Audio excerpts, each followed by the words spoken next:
Hi, I'm Jason Rubin from Naughty Dog. We're here today to give you a behind-the-scenes look into the making of Crash Bandicoot 2, Cortex Strikes Back. Crash Bandicoot 2 has very refined gameplay. We took the response we got from players of Crash 1 and the knowledge we gained in creating the first product and sharpened the focus of gameplay in the sequel. Well. If it isn't Crash Bandicoot, welcome. Instead of a linear map, Crash 2's levels are accessed through a workroom, allowing players to choose which levels he or she would like to attempt next. The levels are larger, with more branching, and they allow greater freedom of movement and camera control. There are far more secret areas, with over 1/3 of the game off the main path.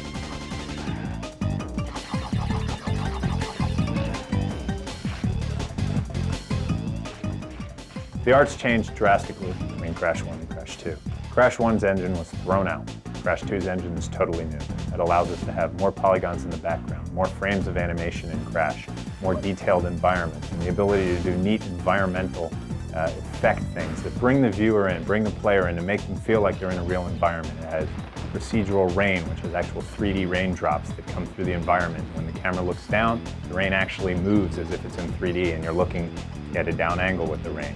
On a snow level, when you're running into the snow comes at you and makes you feel like you're in the level. We have a specular renderer on our gems, which allow the gems to look like gems as opposed to look like really flat shaded things rotating.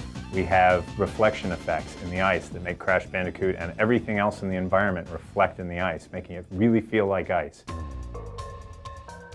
We've been able to add a whole slew of new things to each and every level based on the fact that instead of saying, okay, let's go make Crash 1.5, use the same engine, make some new levels, we did Crash 2.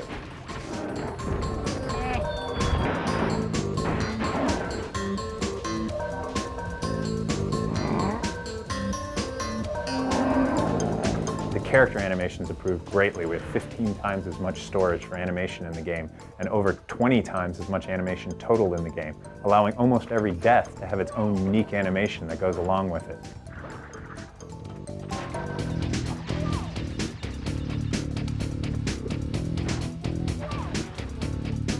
Not only can you walk, jump, run, but you can also ride on the back of a bear cub.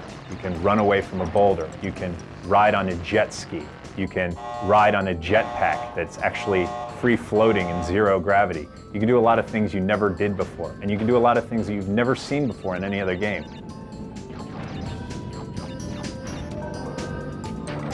For example, there are levels where Crash can jump up in the air, spin around, and dive underground, creating a little mound, and he can then move around as this mound, getting by everything that's on the surface, but still attacking them by sticking his arm up and spinning them away.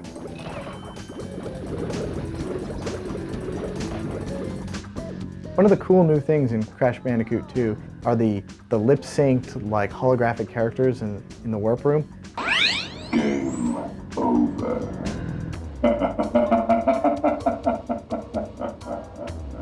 These are particularly cool because they're a combination of tons of people on the team's individual efforts. You got like animators who had to do the facial expressions, the lip syncing with the dialogue, the textures.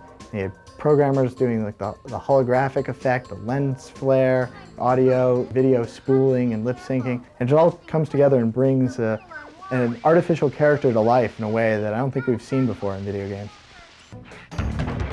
Another thing I'm really proud of is the way in which we utilize the resource of the CD to bring to the player levels that are probably about 10 times as large as the memory of the PlayStation. We do this by kind of laying the whole level out on disk and bringing it in piece by piece in a transparent manner. This is a really complicated, tricky technology, somewhere between spooling and virtual memory, and it enables us to use the CD to bring more detail, more game objects, just more stuff into the game. Another thing we're proud of is the sheer number of polygons we muscle through the Crash engine. Just a real lot of detail on the screen, and I think that we can pretty much say that no other next generation game has as much background detail as Crash does.